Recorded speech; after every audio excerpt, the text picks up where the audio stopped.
Hrušková polievka s knedličkami.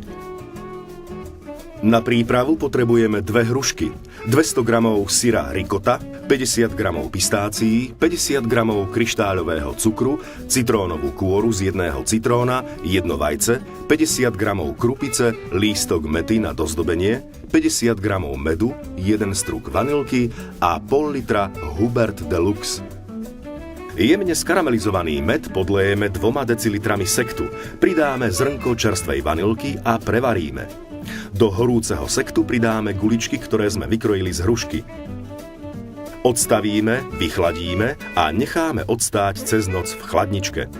Ricotu zmiešame s krupicou, citrónovou kôrou a vajíčkom. Vytvarujeme malé knedličky a vyvaríme v jemne osolenej vode. Po uvarení ich vyvaľkáme v podrvených pistáciách zmiešaných s kryštáľovým cukrom. Do vychladených hrušiek prilejeme 3 decilitre vychladeného Hubert Deluxe.